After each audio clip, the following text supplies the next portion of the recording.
candidato do PSDB, Aécio Neves, aparece numericamente à frente de Dilma Rousseff do PT.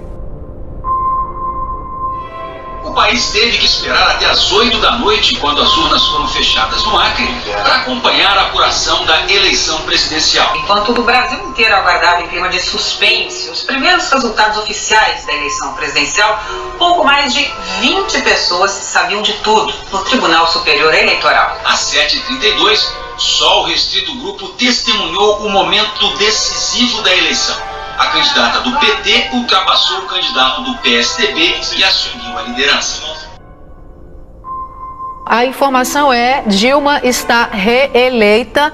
Os números que temos até o momento: 97,62% Dilma Rousseff do PT, com 51,38%, Aécio Neves do PSDB, 48,62%. Esse resultado já dá para Dilma Rousseff a reeleição, segundo números do TSE. Nos últimos 13 anos, o Partido dos Trabalhadores promoveu um inchaço do Estado brasileiro. Nesse período, o PT criou 40 empresas que aumentaram os gastos e ajudaram a provocar a crise fiscal do governo. Desde aquela segunda-feira, em março do ano passado, foram tantas prisões, tantos depoimentos, tantas delações, que você já pode até ter perdido o fio da meada. O mesmo partido governa o Brasil há quase 2 décadas. 70 mil homicídios por ano, os maiores escândalos de corrupção do planeta e os piores lugares nos índices de educação. O Brasil começou a desconfiar.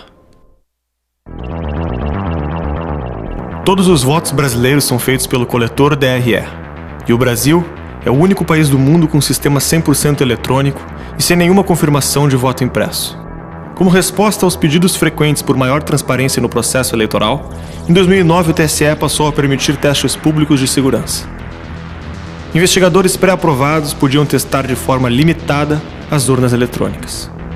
A primeira edição com acesso ao código-fonte do sistema foi realizada em 2012, quando uma equipe conseguiu quebrar o sigilo do voto e documentar problemas de segurança que tornava inseguro o armazenamento e compartilhamento das chaves criptográficas. E aí, todas as funções agora da LibAPI Login, se uma delas fossem chamadas, imprimiria na tela a palavra fraude. E foi isso que aconteceu. Carregamos o software na urna e imprimimos na tela fraude. Também mudamos a biblioteca de log para, por exemplo, quando imprimia info, quando era para imprimir algo de informação, nós colocávamos XXX, e aí quando ia ver o log dos eventos na urna, via lá que realmente foi adulterado. Imprimia lá XXX. O principal, também mostramos como quebrar o sigilo do voto. Provamos que tínhamos total controle sobre a urna. Invadimos a urna. Foi demonstrado que era possível impedir o armazenamento de votos na memória. O evento do teste foi encerrado pelo TSE, antes que a equipe tentasse manipular os votos que seriam armazenados. Quando precisou se defender, o Tribunal Superior Eleitoral tenta alegar que as urnas têm proteção contra invasões externas. Ela é um dispositivo que foi desenvolvido e concebido justamente com essa diretriz de não ter conexão nenhuma com nenhum equipamento de rede. Então, para um hacker que invade a NASA ou o Pentágono, ele teria que ter a urna eletrônica em seu domínio. O que o representante do TSE parece não ter entendido é que a população desconfiava do próprio TSE. Portanto, esses sistemas são especialmente vulneráveis ao que a gente chama de fraude interna. Um programador mal intencionado que, de repente, trabalha no tribunal e tem acesso privilegiado ao sistema e está na posição também privilegiada para montar uma fraude em larga escala, talvez indetectável se ele for sofisticado o suficiente. De qualquer forma, a gente conseguiu contornar todas essas restrições e exploramos uma sequência de vulnerabilidades durante os testes, que permitiram a gente chegar até o ponto de adulterar o software de votação para injetar código de nossa autoria para ser executado no ambiente da urna eletrônica. Então, o exemplo que foi dado, por exemplo, para o professor, foi identificado uma fragilidade e ela foi corrigida. Imediatamente corrigida. Tomara, quantas outras devem existir nesses 13 milhões? Inclusive, nós convidamos o professor para testar novamente depois que foi corrigido e estamos esperando a sua presença lá para testar. Isso não é verdade, assim. Né? A gente teve uma série de reuniões e isso não é verdade. Então, a gente está esperando que... A crescente desconfiança em relação ao sistema eleitoral fez com que um projeto de lei exigindo o voto impresso entrasse em debate no Congresso. É uma das mais importantes conquistas desse país, é o processo de urna eletrônica. É um exemplo para o mundo. Voltar para o voto impresso, nós podemos estar criando um gravíssimo problema. Primeiro, enterrando a urna eletrônica, matando e enterrando. E segundo, fazendo com que as eleições no Brasil não tenham mais fim. Que a gente consiga derrubar essa tentativa de enterrar o voto impresso, para que nós consigamos, pela primeira vez, ter uma eleição com urnas eletrônicas ao lado de uma urna de papel. Então você vai fazer a sua votação, continuará existindo a urna eletrônica, você vai votar no seu candidato, será impresso o númerozinho ali que você votou, e tendo a sua confirmação, você aperta o verde do confirma, ele cai numa urna de lona. Caso, presidente Manato, exista a suspeita de fraude, pessoas competentes poderão exigir a recontagem dos votos impressos. Então continuaremos tendo a urna eletrônica, mas com a garantia de que possamos fazer uma auditoria nas urnas. Uma lei aprovada pelo Congresso em 2015 estabeleceu a exigência da impressão de votos nas urnas eletrônicas. A lei que obriga o voto impresso foi aprovada por 71% do Congresso ainda em 2015. Foram mais de 2 anos de tempo hábil para a implementação. Mas a presidente Dilma Rousseff vetou esse artigo da lei. Para o Palácio do Planalto, a instalação das impressoras nas urnas eletrônicas vai custar caro. E o projeto não deixa claro de onde vai sair o dinheiro. O veto foi derrubado em dezembro com os votos de 368 deputados e de 56 senadores. Assim, segundo a Lei 13.165 de 2015, no processo de votação eletrônica, a urna imprimirá o registro de cada voto, que será depositado em local lacrado, sem contato manual do eleitor. O tema voltou ao Congresso neste ano. Senadores e deputados aprovaram uma nova lei para obrigar a impressão do voto. Há poucos meses da eleição, a Corte alega que a implementação custaria em torno de 1,8 bilhões de reais para a implementação das impressoras e que faltam recursos diante do alto custo da medida. E agora, senhores telespectadores do Brasil, quase às portas das eleições, faltando apenas 5 meses e já um pouco menos de 5 meses, vem o Tribunal Superior Eleitoral emitir uma resolução em visível e notório descumprimento, em afronta à lei, propondo o voto impresso de forma gradual, aos poucos e bem aos poucos, começando por 5% nas eleições deste ano. Por que estão fazendo isso? A troco de quê? O TSE teve tempo mais do que suficiente para se adequar de 2015 para agora e para o ano que vem. Serão 3 anos. Nossa república está à beira do abismo. Se os senhores não se colocarem em pé e defenderem a sua legitimidade da outorga e aceitarem esse abuso de autoridade, acabou a república, excelência. Especialistas alegam em audiência pública que o Tribunal Superior Eleitoral tem demonstrado má vontade e falta de interesse para implementar o sistema de impressão de votos na urna eletrônica. O senhor diria então que essa versão corrente de que o tribunal teria que gastar em torno de 2 bilhões de reais para habilitar o voto impresso, isso não procede? Isso é uma posição de má vontade que encontrou uma forma de inviabilizar o cumprimento da lei com um argumento de falta de orçamento. Há uma resistência, o TSE não quer imprimir o voto, é isso? Senador, infelizmente eu acho que é muito pior que isso. Quando o voto impresso foi aprovado, o TSE decidiu promover uma licitação para definir a empresa que atenderia à implementação da impressora.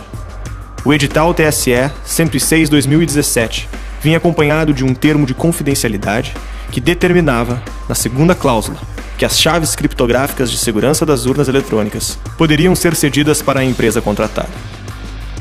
Sendo que não haveria nenhuma necessidade de entregar o código do sistema eleitoral para uma empresa que tem como responsáveis 3 venezuelanos e um português que não tem nenhum compromisso com a legislação brasileira, inclusive de cumprir o tal termo de sigilo sobre o conteúdo do material dos sistemas que eles receberiam a pretexto de desenvolver o voto impresso.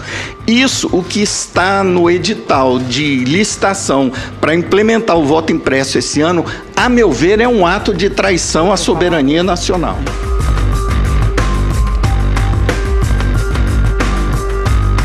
Y después viene la auditoría en caliente, el sistema electoral más perfecto del mundo.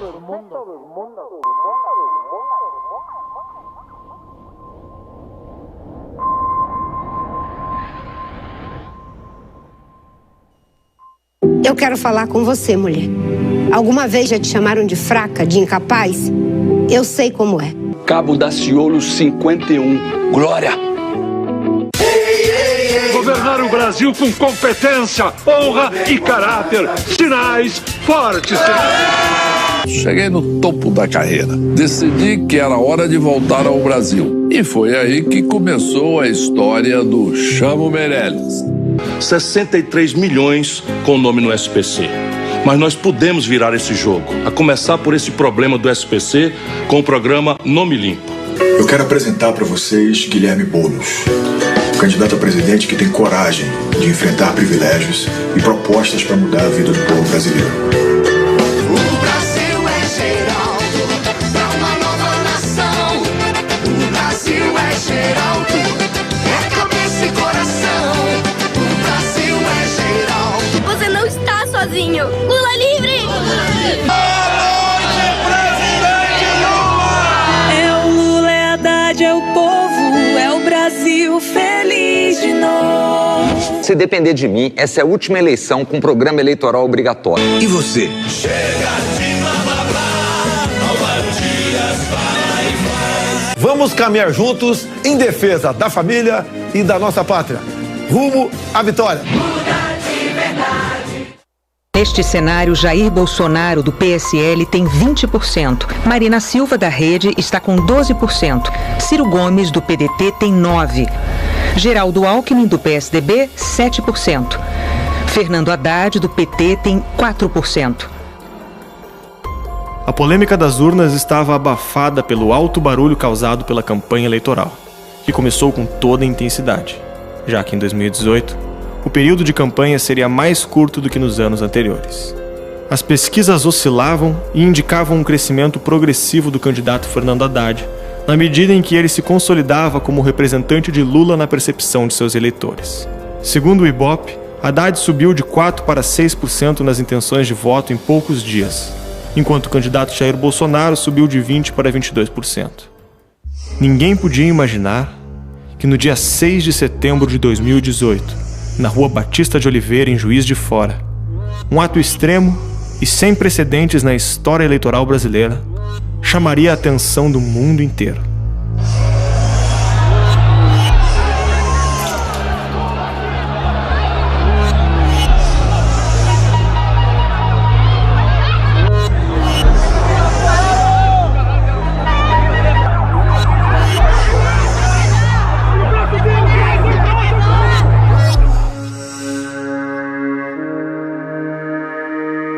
O jornal The New York Times tem chamada na capa sobre isso e contextualiza que um candidato líder de pesquisas para a eleição presidencial do Brasil foi esfaqueado durante um evento de campanha.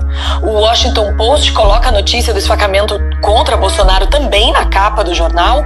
A capa do jornal britânico The Guardian diz que o candidato de extrema-direita à presidência do Brasil foi esfaqueado durante um comício. O jornal espanhol El País tem um título parecido e também deu destaque para a notícia na capa do site e também no aplicativo de notícias nos celulares. É a primeira pesquisa do Instituto depois do atentado contra o candidato do PSL, Jair Bolsonaro. Em agosto, Jair Bolsonaro, do PSL, tinha 20%. No início de setembro, oscilou dentro da margem de erro para 22%. Agora foi para 26%. Ciro Gomes, do PDT, tinha 9%, foi para 12% e agora está com 11%. Marina Silva, da Rede, estava com 12%, depois 12% de novo, agora está com 9%. Geraldo Alckmin, do PSDB, tinha 7%, depois 9% e agora manteve os 9%. Fernando Haddad, do PT, estava com 4%, depois 6% e agora tem 8%. considerando a margem de erro, tem de 6 a 10. 2015, aproveitei um projeto em andamento na Câmara e emendei-o. Conseguimos o voto impresso, que era a única garantia que nós teríamos em 2018. Dizer que quem votou no João vai contar para o João. Quem votou na Ana ou na Maria vai para Maria. Dilma Rousseff vetou o nosso projeto. Vetou o nosso projeto. Nós derrubamos o veto. Não podemos deixar de esquecer que em 2014, em Quito, eu não vi isso na imprensa brasileira, pode ser que tenha sido publicado em algum outro jornal por aí, Dilma Rousseff em Quito, entre outras medidas, decidiu criar uma unidade técnica eleitoral sul-americana. O PT descobriu o caminho para o poder, o voto eletrônico. Uma pesquisa publicada pela Avast em 2018 afirmou que 91,84% dos brasileiros não confiam no processo eleitoral.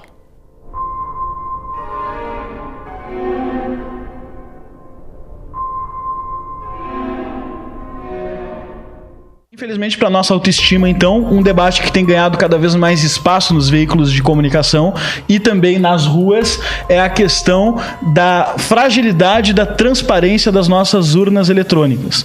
Uma vez que a gente decide os nossos líderes, decide os nossos presidentes, os nossos deputados e todos aqueles que nos representam na política através do voto, e o voto é feito numa urna eletrônica, tem surgido a questão: se corromperam tudo, as estatais corromperam o Congresso, corromperam o Executivo, corromperam o Judiciário, instituições de pesquisa que vem sido colocado em xeque também. O que me garante que as urnas são seguras? É uma questão que está em xeque hoje na sociedade. Quando a gente achou, então, esse parceiro que tem um amplo histórico de casos bem-sucedidos nesse aspecto e está disposto a se dedicar a isso, nós mudamos um pouco a rota e o Henrique e o Felipe pegaram um avião ainda ontem. Vamos parar tudo aqui, vamos pegar nossas coisas e ir para lá, conhecer ele e ver o que a gente pode elaborar nesse sentido de forma efetiva para pelo menos exercer algum tipo de pressão, né, para que se tem alguém pensando em fraudar essas eleições de alguma forma, pense duas vezes, né? Que tenha algo sendo feito nesse sentido. Peço que vocês fiquem atentos aí, então, nas próximas publicações do canal do Brasil Paralelo. É o vídeo que apresenta o projeto. É o vídeo que apresenta o projeto, e o objetivo com esse vídeo é que essa mensagem se espalhe ao máximo possível. Acho que o sucesso desse projeto depende disso, né? A única coisa que a gente pede com esse projeto é que vocês divulguem para as pessoas que vocês conhecem.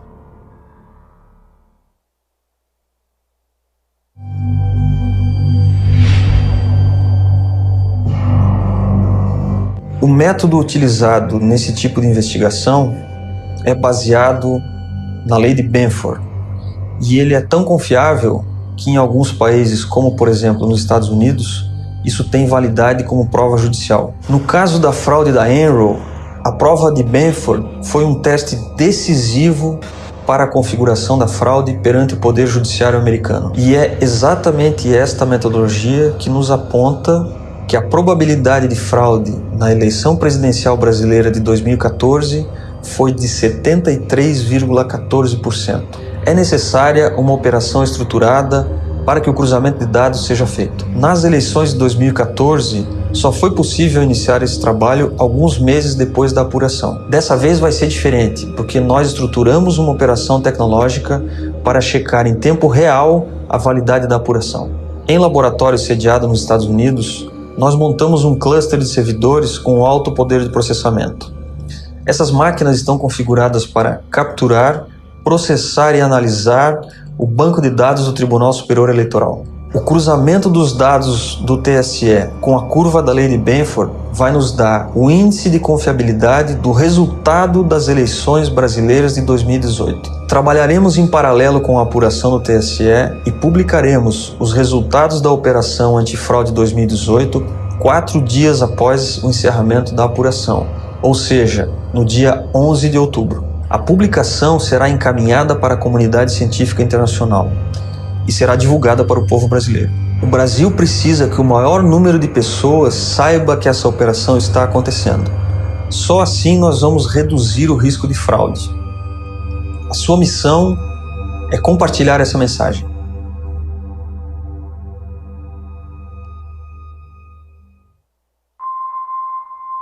Em poucas horas, o vídeo da operação antifraude repercutiu em todo o Brasil através das redes sociais.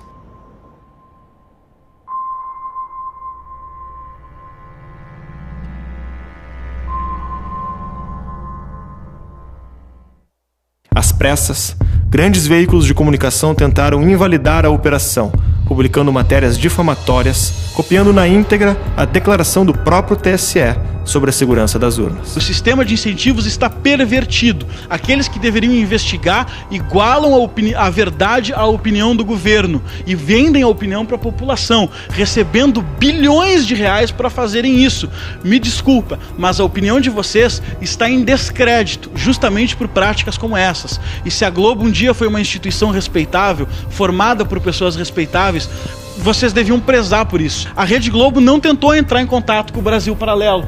Os jornalistas da matéria não tentaram entrar em contato com o Brasil Paralelo. Não tentaram entrar em contato com o Hugo César, que é o autor do projeto. O estudo fala, é a lei de Benford. Eles não aplicaram esse estudo em cima dos dados do TSE da eleição de 2014, para chegar e dizer, olha, não deu aqui essa estatística. É assim que a comunidade científica funciona. A gente tenta reproduzir os resultados para chegar nos mesmos resultados que o autor divulgou. E aí a gente fala, opa, eu não consegui chegar. O que você fez de diferente? Porque se você não me explicar e eu não conseguir chegar, o seu estudo pode ser uma fraude. Eu esperava que vocês tivessem a honestidade e a competência de saber que vocês não podiam ter a mesma opinião do governo, que vocês deveriam ter entrado em contato conosco, que vocês deveriam ter entrado em contato com o autor do estudo, que vocês deveriam ter respeitado a metodologia científica e, principalmente, que na ausência da viabilidade de fazer tudo isso, vocês não divulgassem como mentira algo que vocês nem sabem do que vocês estão falando.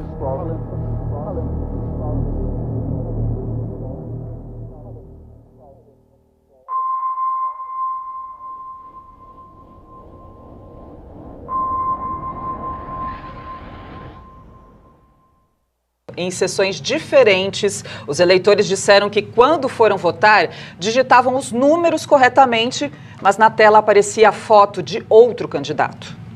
A dona Maria entrou para votar. Só que, segundo a aposentada, ao digitar os candidatos do 17 na urna, apareciam os candidatos do 13. Quando eu comecei a votar para senador, veio o número 13. E eu não voto no 13. Para governador foi a mesma coisa e para presidente também a mesma coisa, veio o número 13. Elas estão fraudadas. As urnas estão fraudadas. A minha filha acabou de ligar para mim agora, que ela votou no 17 e deu 13, Fernando Haddad. Ele está dando entrevista agora, que ele votou no 17, Carlos Fernando Haddad. O seu Antônio disse que iria votar em Bolsonaro para presidente. Mas quando digitava os números, aparecia automaticamente o 13 de Fernando Haddad. O empresário falou ainda que o problema foi registrado na ata pelos mesários. Eu fui apertando todos os números, né, que estão aqui, que é a minha colinha. E quando eu apertei o 17 e confirmei que seria o Bolsonaro, apareceu a foto do Haddad e o número 13. O que aconteceu, senhor? Qual que é o seu nome? Meu nome é Ademir. Comigo aconteceu o mesmo também, mas quando chegou no governador, aí não foi confirmado e nem no presidente. O governador foi o 30 e o presidente foi o 17. Não foi confirmado. Vou corrigir de novo. Pela terceira vez, eu vou corrigir de novo. Corrige. A tecla vermelha. Número 1, número 7. Voto nulo. Apareceu uma foto lá sem eu apertar nada. Então, assim, naquele ímpeto de aparecer aquela foto, que não era o que eu queria, que exatamente era o que eu não desejava, e eu fiquei nervosa, não apertei nada. E aí, então, provavelmente deve ter sido anulado. E aí, disseram para mim que expirou o meu tempo de votar. Na hora de votar, eu votei em todos os outros candidatos, mas quando chega para votar para presidente, a urna cancela, né, dá finalização sem a gente votar para presidente. Gente, eu tô fazendo um boletim de ocorrência, eu acabei de votar, eu fui votar. Quando eu fui digitar o presidente, eu digitei 17, apareceu só o número, não apareceu a foto do Bolsonaro e embaixo estava escrito voto nulo. O que aconteceu? Aconteceu a mesma coisa, fui votar, consegui votar em todos os outros candidatos, na hora de votar para presidente, a urna mostrou a foto, eu digitei devagar, porque estão divulgando que o TRE está falando que a pessoa digita rápido e não dá certo, né? Eu digitei devagar, apareceu a foto, aí na hora de apertar confirma, simplesmente finalizou, ou seja, meu voto para presidente não foi computado. Vamos chegar mais longe, eu uso aqui a minha imunidade parlamentar, que ainda vai até janeiro, independente dessa eleição, para trazer essa denúncia com documentos da Justiça Eleitoral. Nosso advogado acabou de confirmar, conseguir identificou 2 urnas que eu digo adulteradas. Aqui o juiz eleitoral e o Ministério Público foram até o local, parabéns para o Ministério Público atuante nesse caso, para o juiz, fizeram em loco o teste, levaram de novo, e nosso advogado fez o registro aqui na ata eleitoral da mesa. Olha que grave, gente. No final do processo, o voto para presidente da urna não aparece a opção confirmar, em seguida apareceu a tela gravando, ou seja, está adulterado e fraudado. 2 urnas estão apreendidas. Eu achei que podia ser problema técnico, 1, 2, 3 urnas pelo Brasil. São centenas de urnas no Brasil inteiro com problema. Nós não vamos aceitar esse resultado. Não vamos aceitar. Bom, foram 2.400 urnas em todo o país que tiveram que ser substituídas. Em todos os estados houve substituição e 3 cidades tiveram votação manual. Foram as cidades de Três Coroas, no Rio Grande do Sul, Botucatu e Juquia, em São Paulo. Então tiveram que voltar ali para o modo mais antigo, no papelzinho, fazer a votação manual.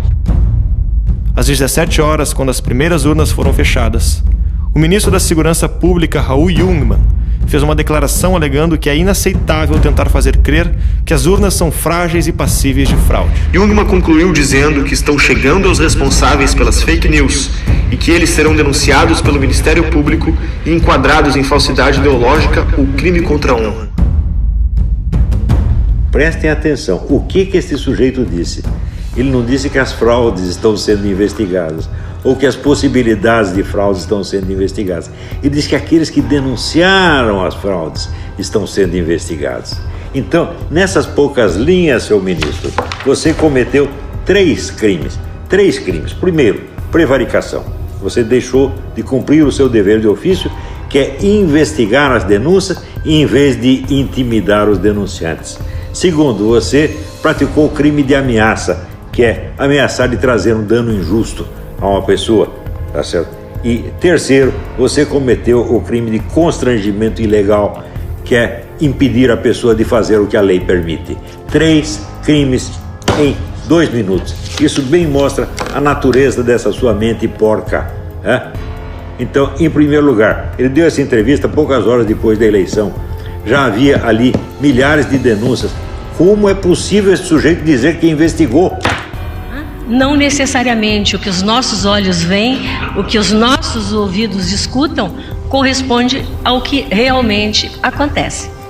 Agora, se a pergunta objetiva, uma manifestação minha sobre o nosso sistema eletrônico de votação e de apuração e totalização de votos, eu reafirmo a minha total confiança nas nossas urnas eletrônicas. Sempre onde está o homem, sempre onde está o ser humano, seja homens e mulheres, há possibilidade de fraude. Não há a menor dúvida, né? Nós todos somos sombra e luz.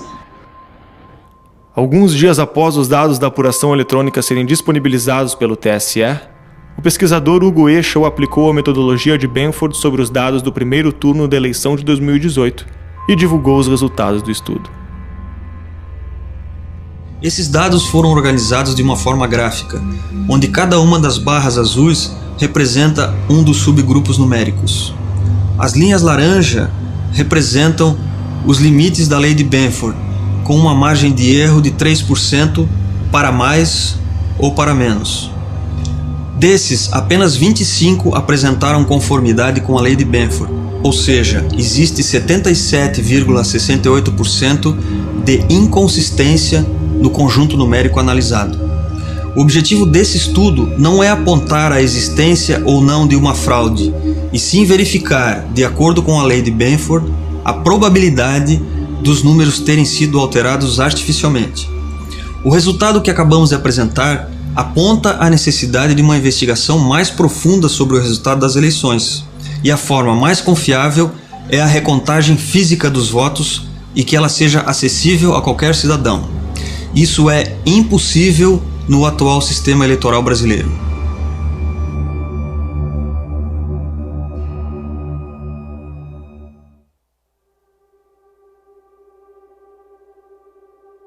Probatio diabolica. Essa é uma expressão latina utilizada no direito em situações em que a prova é extremamente difícil, se não impossível. Assim surgem os dogmas, as crenças em algo que supostamente é verdadeiro, simplesmente porque é impossível provar que é falso. Com as urnas eletrônicas acontece algo parecido. Quando você digita o código do seu candidato na urna, aparece o nome, o seu partido e a foto dele. Ao apertar confirma, você espera que o seu voto seja contabilizado para ele. Mas você tem certeza disso? E assim ficamos nós. 140 milhões de eleitores, 200 milhões de brasileiros, acreditando que o nosso voto foi contabilizado corretamente, pelo simples fato de não ser possível provar que não foi. A eleição brasileira passou a ser um exercício de democracia e uma profissão de fé. Então refazemos a pergunta. Por que a resistência em aceitar a impressão do voto diante da tamanha fragilidade de nosso processo eleitoral? Não há melhor auditor do que o próprio eleitor. É ele quem deve ver materializar-se no papel a sua escolha. Somente assim será possível termos algo físico para fazer a contraprova ao resultado eletrônico.